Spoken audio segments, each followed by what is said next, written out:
We remain steadfast in our commitment in delivering local news that matters, stories that inspire, enriching the lives of Filipinos in the Philippines and across the globe. This is your GMA Regional TV. Buong puso para sa Pilipino.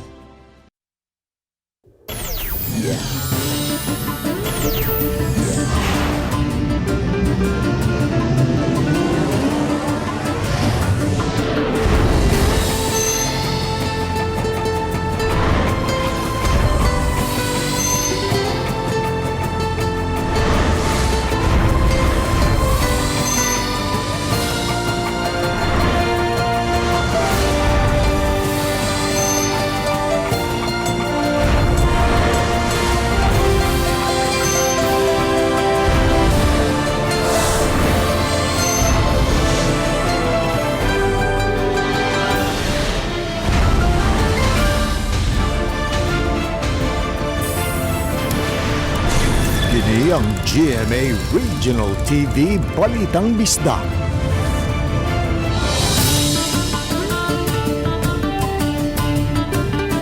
Maayong hapon, kini ang inyong GMA Regional TV Balitang Bisdak, ang bugtong kasaligan, kasantigan o kadangpan sa mga Bisaya. Ako si Alan Domingo. Nga maghatod sa labing dako ug mga nagunang balita nga mahinungdanon sa Central ug Eastern Visayas.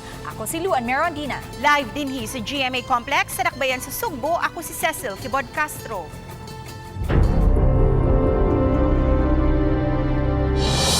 Mga ahinsya milangkob sa Regional Disaster Risk Reduction and Management Council o mga Local Disaster Risk Reduction and Management Offices sa Region 7 nag-imbentaryo karon sa ilang makahimanan nga mamahimong maggamit sa disaster operations sa Northern Luzon nga apektado sa linog. Samtang mga responder sa mga syudad sa Region 7 nangandam na kung ugaling nang inahanglan og dugang rescue team alang sa mga nabiktima sa linog didto sa kauluhan. Samtang contingency plan sa pagresponde giandam na usab. Ani ang report.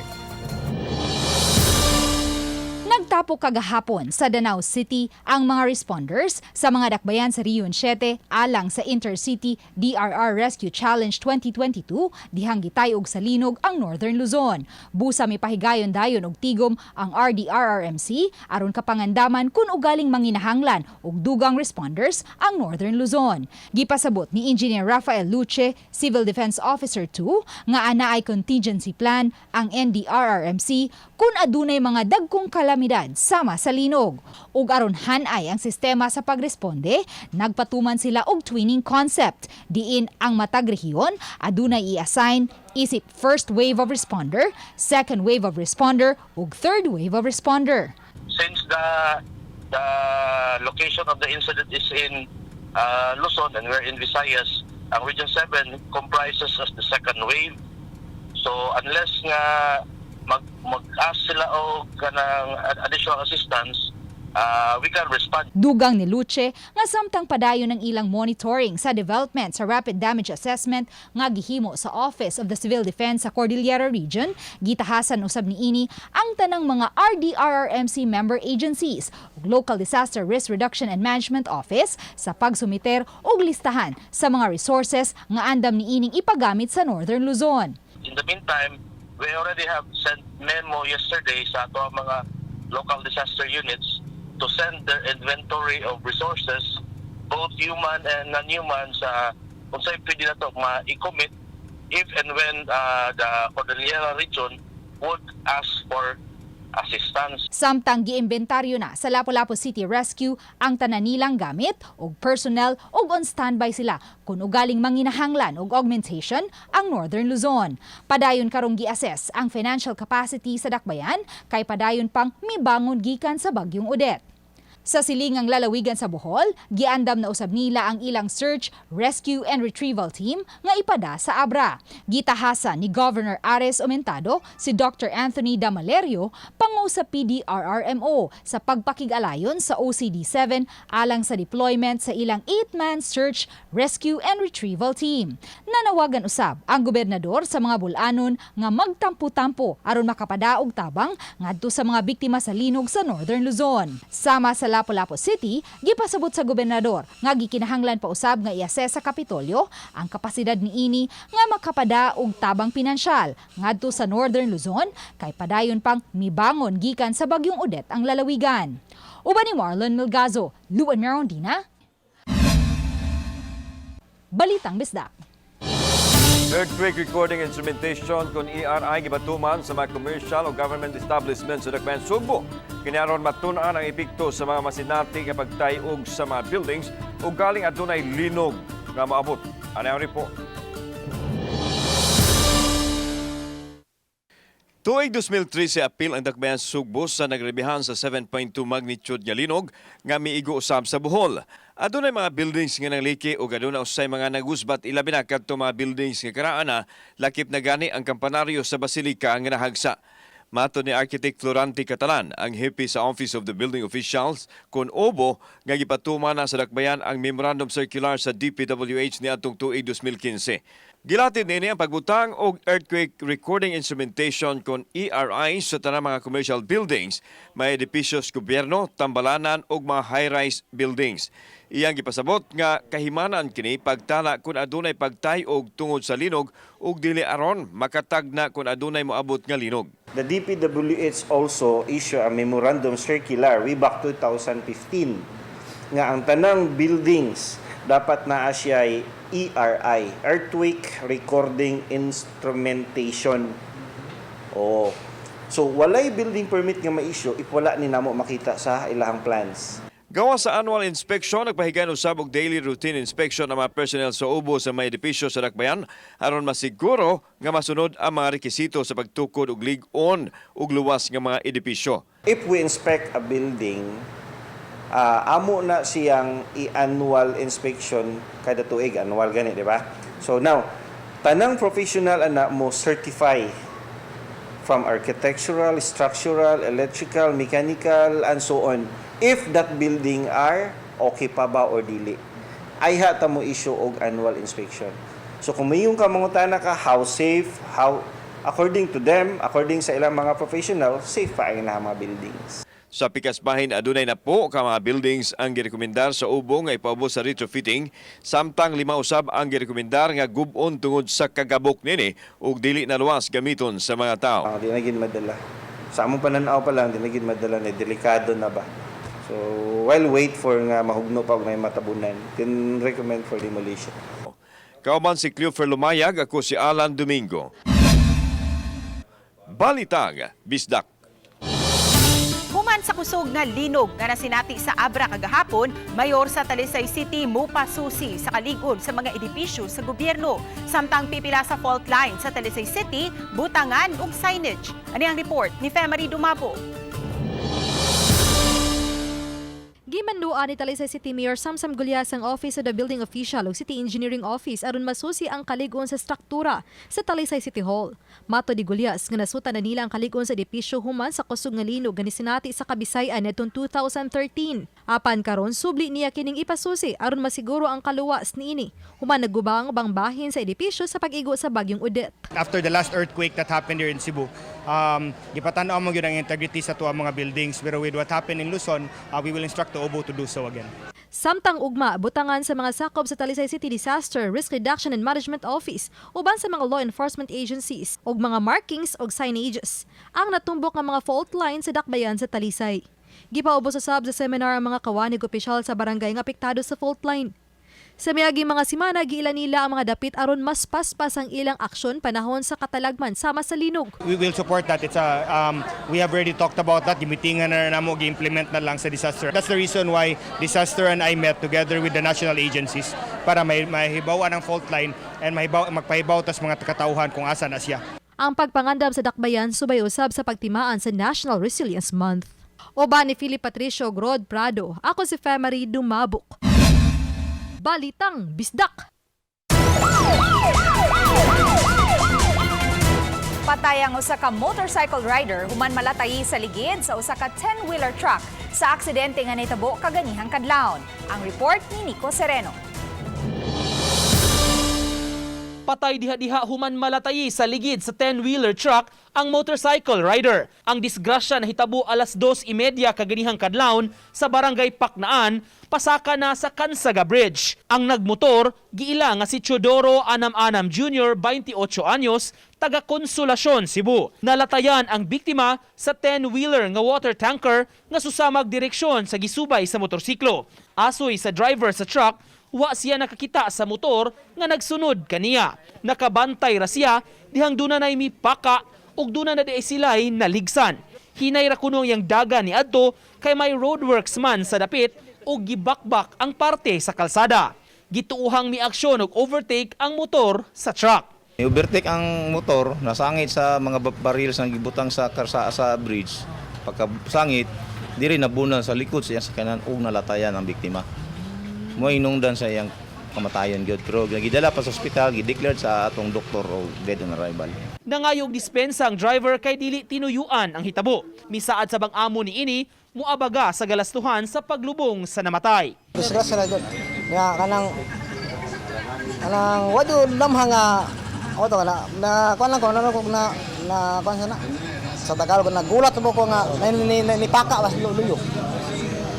Mo to nga ang gusto ko truck mo nga pagtanaw niya.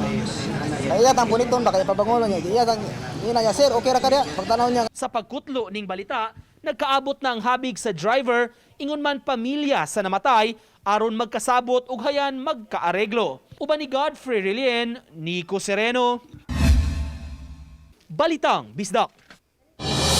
Kapin sa 3,000 ka mga tao ang nakabenepisyo sa pagbalik sa programang Aksyon Agad nga may bisita sa barangay poblasyon.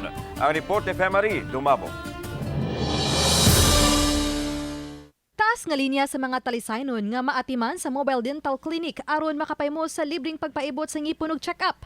Sa check-up sa mata, may libre usab nga eye reading glasses. Usa sa nakabenepisyo ang 58 anyos nga dudan sa duha ka tuig nga nag-anto sa suliran sa iyang mga mata. Murag ang akong glasses, murag dili na ng sakto ang iyang lens. Oh, magluha-luha akong mata. Kay katong pandemic, di man gud ta kaadto-adto sa mga clinic kung syempre dako ka bayad kay naapay pabayron pa ta sa kanang PPA. Gilinyano sabang local civil registrar alang sa late registration og city legal office. Lakip sa gilinyahan ang libreng bakuna og bitamina sa mga iro ug iring. May seminar sab alang sa livelihood program sama sa baking ug uban pa. Alipay lang ko, ubay na tabangan diri. Actually, we're bringing the whole City Hall here now. Na diri si registrar, kung mga late registration, gitupad yun na mo sa City Legal para kung naikalihukan na kailangan notaryuhan, na ang business licensing diri, na ang DSWD, na ang City Health. Ganiyang buntag, mikapin na sa 3,000 ang nakabenepisyo sa bisan unsa mga serbisyo nga gikan sa City Hall sa Aksyon Agad nga motuyo paglibot sa 22 ka mga barangay matag Huwebes. Sunod Huwebes, bisitahon sa Aksyon Agad program ang barangay mohon na usab. Uban ni Philip Patricio Grod Prado. Ako si Femari Dumabok. Balitang Bisdak.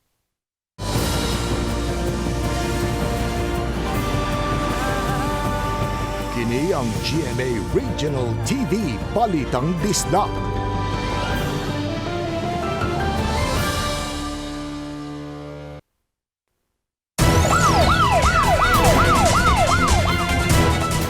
Dugang mga operasyon gihimo sa National Bureau of Investigation o NBI.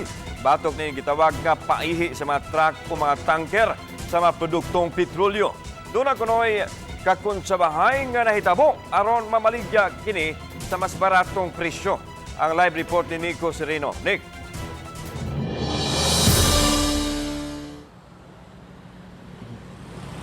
Yeslan, ang nahitabo kuno niini gikan sa mga magpaihi sa mga tankers o mga trucks. Paliton kini ni atong mga compound nga engage ning mong negosyo dayon ibaligya sab nila sa mas barato nga presyo. Binaril sa mga produktong petrolyo, lakip na mga pump ug ubang kagamitan nga gibanabanang mubalor og 1.5 million pesos. Kini ang nasakmit sa operasyon sa NBI Cebu District Office sa may barangay Subang Dako, Mandaue City ni atong miaging adlaw. Nag-operate sila sa illegal nga pagpamaligya og produktong petrolyo. Ang mga gironda nga compound gingong mudawat og mupalit sa paihi o krudo nga ipasuyop gikan sa mga tanker ug trucks. Kini ang ibaligya sab nila sa mga customers sa mas barato nga presyo.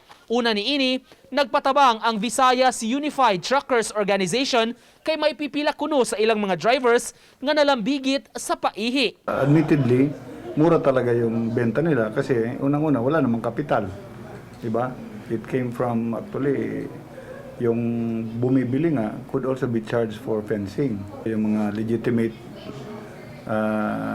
gasoline station owners at saka itong complainants. Una sab nga nakahimo og ronda ang NBI ni atong Hulyo 11 sa laing compound nga gingong susama ra sab og binuhatan. Ubay-ubay usab ang nasakmit kaniadto ug ang mga nadakpan napasakaan nagkaso apan nakapiyansa. Ang compound nga nahimutangan sa mga negosyo gihulagway sab nga delikado. Kaya namin inaksyonan to kasi mostly doon sa mga na-operate namin ay situated sa mga residential area. So ito sa poses danger sa mga residente natin. Delikado pag nagkaroon ng sunog o explosion dahil mga combustible materials. Awhag sa NBI, likayan ang pagpalit og krudo sa dili otorisado nga retailer. Kay posible sab kuno nga nasagulan kini og dili luwas sa mga sakyanan. Hindi natin ma-assure yung product nila na possible na contaminated kasi based sa aming experience sa aming mga nagawang operations, yung mga pinaglalagyan nilang mga drums ay in-open lang. Matud sa mga nadakpan, mga trabahante ra sila sa compound. Trabahante raw. Trabahante? Kung saan man ito, nagipaihi din yung hitabo? Ang good, saan na ito kung ay buti ka, biyan to dito. Oo. Nagipalit na mo. Oo. Wala may kabalo ka ng asal lagikan, biyan to na sa mga buti ka. Parato na eh. Sakto rin sa sir.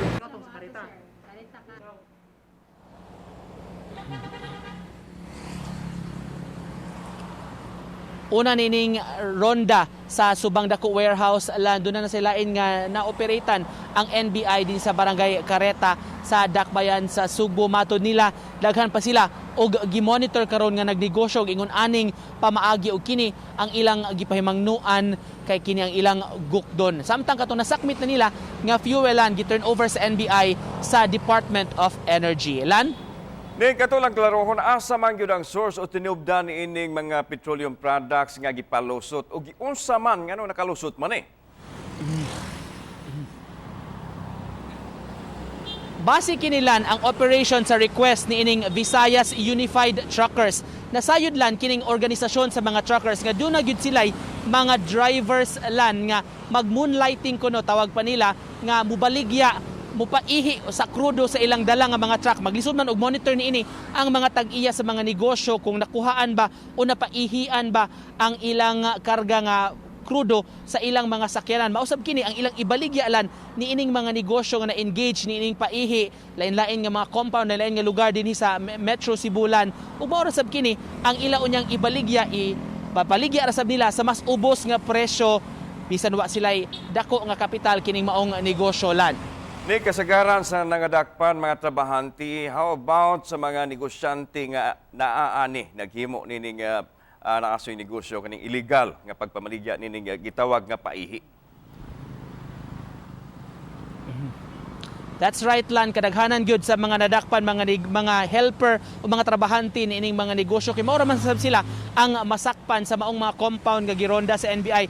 Doon hinoy previous nga operation pipila ka semana nakalabaylan sa Barangay Careta nga nadakpan nila ang usa sa matud patag iya sa maong negosyo apan base sa atong na-report kasagaran itong mga nadakpan lan nakapiyansa ra sab ni sila kay gitugot man ang piyansa alang kanila ubos ni ining presidential decree nga balaod nga mo'y gisang at batok nining mga nadakpan lan.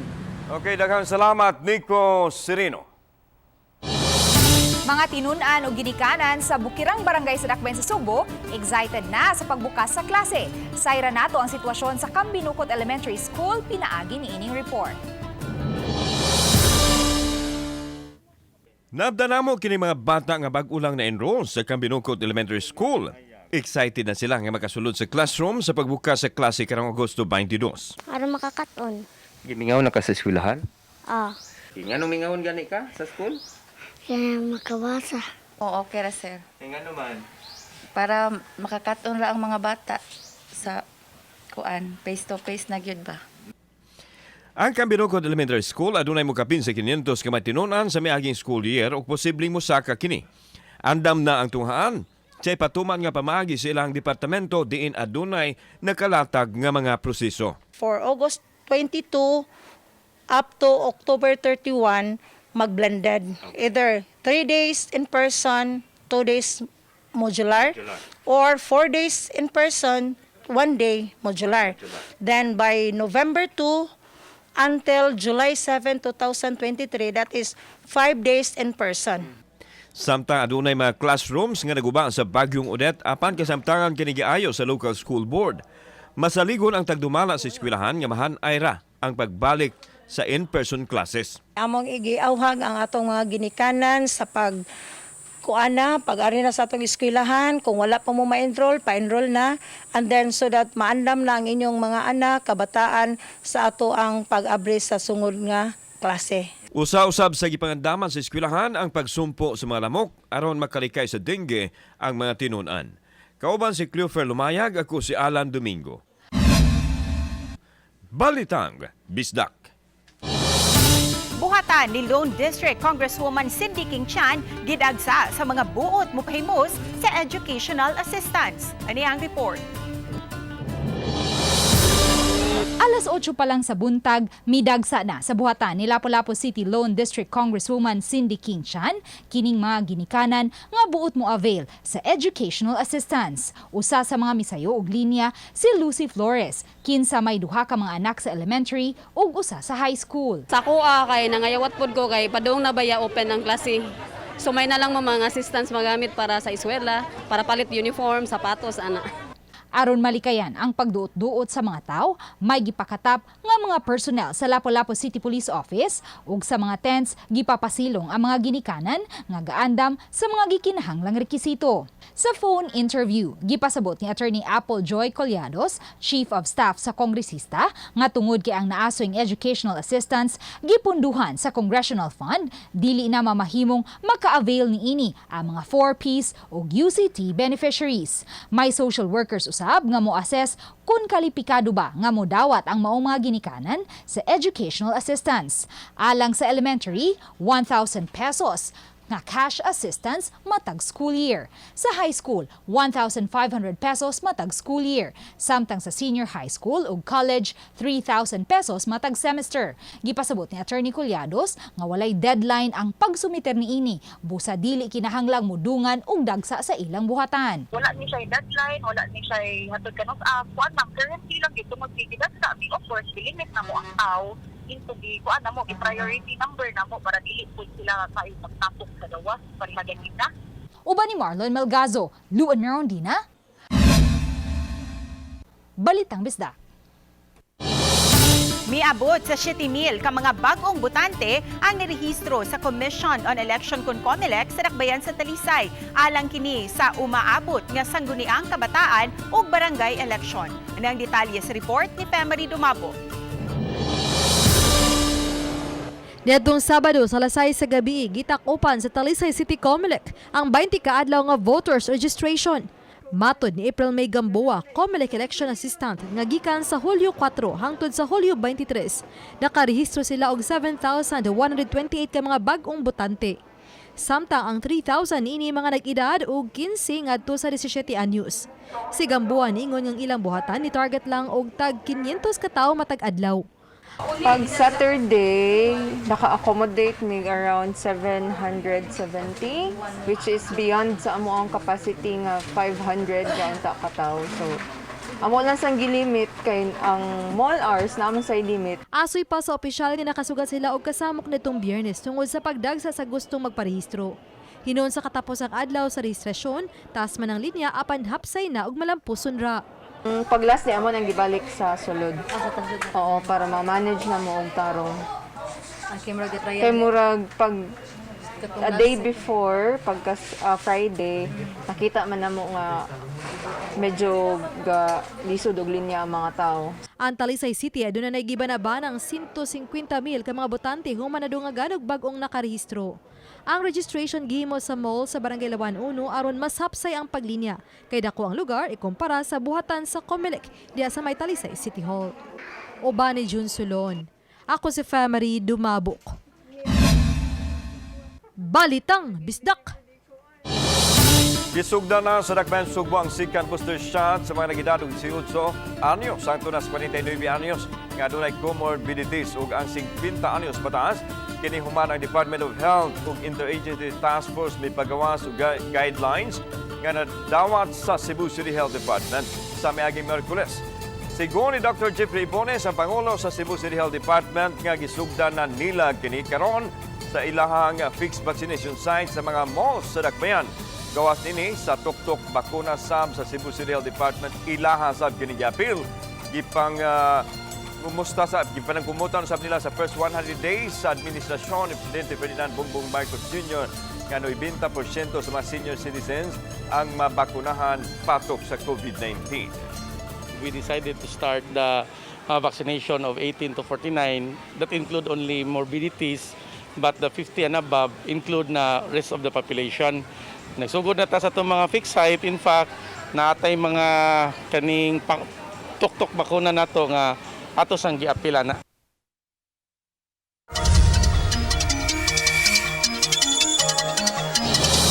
Ang tibok buwan sa Hulyo mo ang selebrasyon sa Sandugo Festival sa lalawigan sa Bohol. Bisan kun kanselado ang street dancing, dunay ubang mga aktibidad nga gitugot sama na lang sa Sandugo Night, kundiin libre ang pagtanaw sa concert ug mag-food trip sa Old Tagbilaran Port.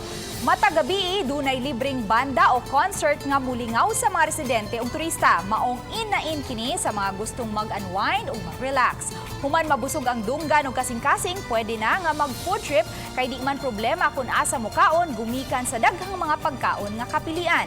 Dunay nagkadiyang putahe sama sa barbecue, lechon ug bisayang manok. Duna pa'y panghimaga sama sa bibingka ug puto. Hangtod sa Hulyo 31 ang selebrasyon, maong duna pa'y nahabiling mga adlaw aron makalakwat siya sa Sandugo Night. Apan pahinumdum lang, ayaw kalimti nga magdala og vaccination card aron makasulod sa venue.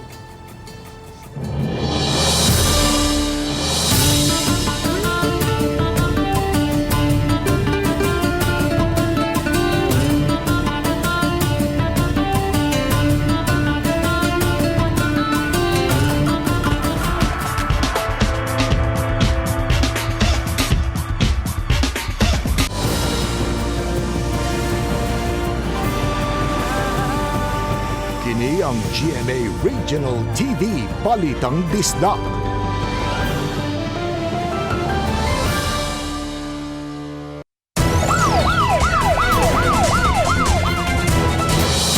Tulo ang kumpirmado na namatay sa gikatahapang sakop sa komunistang Inpiato sa Encuentro.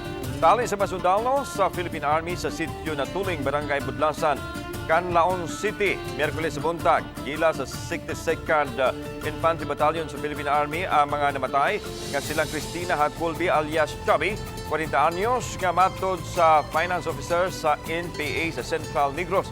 Rodan Montero, 26 anyos, ug si Everly Key Hacolby alias K, 18 anyos.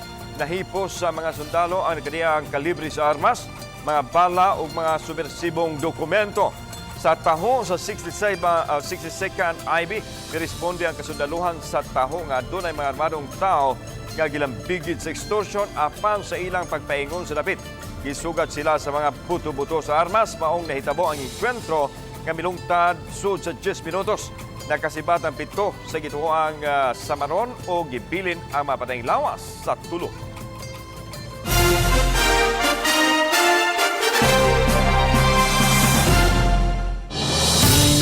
Dili lang kutob sa dakop ug pagresponde sa alarma ang mga personnel sa Lapu-Lapu City Police Office apan aduna usab sila'y dakong kasing-kasing alang sa mga labing mga nanginahanglan. Usa ka PWD nga taga Sitio Kawayanan, Barangay Gunog, Lapu-Lapu City ang nakadawat og bag-ong wheelchair ug mga grocery items gikan sa mga pulis. Niadtong weekend nagpahigayon og run for cause ang mga personnel sa Lapu-Lapu City Police Office ug ang natigom nga pondo mo ilang gigamit sa pagpamalit og wheelchair o grocery items. Butang nga gikalipay usab ni Jose Arong Espinosa kinsa gawas nga di siya makalakaw, may diferensya na usab siya sa iyang pangdungog. Karong buwana gisaulog sa ang Police Community Relations Month.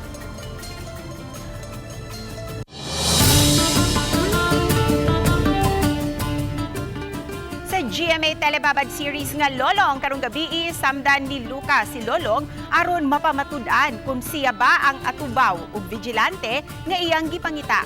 Samtang isaysay ni Isabel sa pari sa ilang lugar nga iyang ikampanya si Marco Medrano sa gitinguha ni ining posisyon. Di kalipay usab sa mag-inahang sila si Donna ug Martin ang gihatag nga suporta ni Armando alang sa kampanya sa ilang anak. Sa laing bahin, makaila ni Lolong ang lalaki nga nagmotorsiklo. Masayra niya nga kini walay lain kundili si Benjo nga anak ni Abet. Magkitaay sila si Benjo ug Abet apan masuko si Abet sa amahan. Samtang taliwa sa pagpangampanya ni Marco adunay mamanhig. Maong magkabuwag sila si Narsing ug Isabel gumikan sa kasamok nga nahitabo. Busa mga kapuso, sundi ang nagkanindot nga istorya sa kinabuhi ni Lolong matag Lunes hangtod Biyernes human sa 24 oras dinhilang sa Kapuso Network. Kumitiba nga motuon sa mga palisiya sa mga solo parents umulon sa Mandaue City sa sesyon sa City Council gipapasa sa first reading ang ordinansahon kabahin nini sa umulon nga solo parent and their children task force ng Kuban unya sa lain-laing ahinsya o departamento. Katuyuan ini pag umul og mga palisiya aron tun-an ang unsa may panginahanglan sa ilang sektor.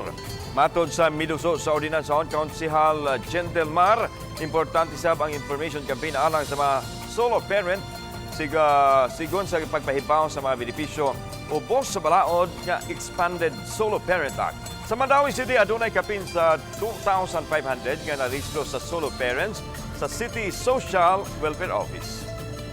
More on implementing lang gid sad sila, education drive, information campaign, so mga ingan-ana. And then mga benefits po na nasulod na sa expanded katong sa solo parent, at least na say makafocus ana.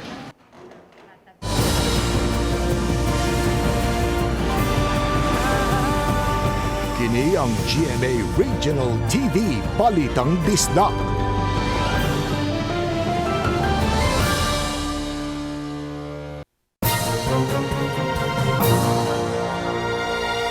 Kitong latest update ba sa kahimtang sa atong panahon karong adlang Huwebes, Hulyo 28, 2022. Sa pagkakaroon patayon tang gamonitor aning mga daotang panahon sulod o gawa sa atong Philippine Area of Responsibility. Kaya alas 3 sa kadlawon ang sentro nining usa ka LPA anaan himutang 975 kilometers silangan sa Basco, Batanes sulod sa Philippine Area of Responsibility. Ug nagpabiling ubos ang tsansa niini na mo-develop ngadto sa usa ka bagyo sa mosunod na 24 oras ug makapekto sa bisan asang bahin sa tuwang nasod. Kining hisugotang LPA ug katong tropical depression gawas sa tuwang PAR mao'y nagapakusog ug nagpa-intensify sa atong southwest monsoon kun habagat nakaron mao'y nagapekto sa dakong bahin sa Southern Luzon ug sa Visayas. Ug mao na atong latest weather update. Para sa dugang impormasyon bisitaha atong official website ug dili lang takutob gikan diri sa buhatan sa DOST Pag-asa Mactan kini si Mark Gales. Daghang salamat ug mag-amping tang tanan. Cebuano Dragon Boat Team nga PADS nagkakuha na og upat ka gold medal sa kompetisyon sa Estados Unidos. Nunod kini sa nagpadayang 13th Club Crew World Championships nga gipagayon sa Sarasota, Florida. Ang grupo gilagkuban sab sa mga miyembro nga dunay disabilities o PWD. Kami pamatuod nga di kini babag aron manghawod sa maong matang sa sports. Nagpasalamat ang grupong PADS sa suporta nga ilang nadawat sa maong international competition. Dako og kusog nga mga bawd ug tugnaw nga tubig maisugon kining giatubang ni environmental lawyer ug triathlete Injimar Macarine ang gianggaan nga Pinoy Aquaman. Kini human niya gilangoy ang Lake Michigan sa Illinois, United States niadtong Domingo, Hulyo 24. Ang unta napulo ka kilometro nga langoy nahimo na lang nga 5 ka kilometro gumikan sa daotang panahon. Ang tubig adunay temperatura nga 62 degrees Fahrenheit o 16.6 degrees Celsius. Milungtad ang iyang paglangoy sud sa 2 ka oras ug 57 minutos. Kinahanglan pang huwaton ni Macarine ang iyang mga kauban nga miapil sa paglangoy kay usa ra ka bangka ang mikuyog sa ilang tadlas sa kadagatan.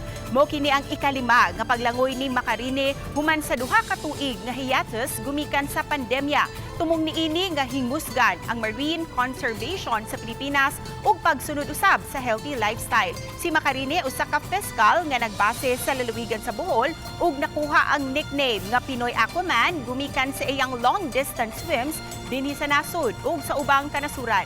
Samtang ang Lake Michigan nga giilang world's largest lake by area in one country, usa sa 5 ka mga dagkong lake sa North America. Sa inyong gikihinaman nga istorya nga Love You Stranger karong gabi, samtang anaa sa beach house, dunay isulti si LJ kang Tristan kabahin sa iyang nahibawan. Nagduda si LJ nga dunay bugat nga hinungdan kung nganong gibuhian si Larry ug nga ang naghimo niini mao ang tawo nga adunay dakong gahom sa Santa Castela. Samtang subling mosyagit si Lorraine ug Lilong. Sa unang panagkita nila ni Lorraine ug Tristan, mailhan ni Tristan nga si Lorraine di ay ang babay sa plaza. Unya mahinumdum niini ang ilang giistoryahan sa iyang amahan nga si Alfe nga to do anything to protect our legacy. Mga kapuso, nunti ang pagtanaw sa Love You Stranger matag alas 9:35 sa gabi, dinhi lang sa Kapuso Network. Pipila ka mga estudyante gibansay sa National Calisthenics Program sa DepEd nga Sayaw, Pilipinas.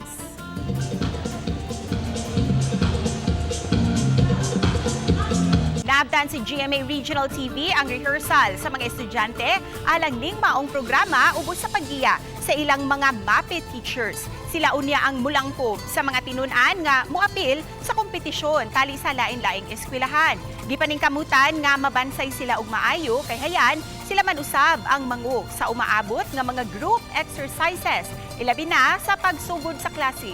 Bisan silang rehearsal, gisunod gihapon ang safety protocols. Pinaagi sa pagsubay sa social distancing.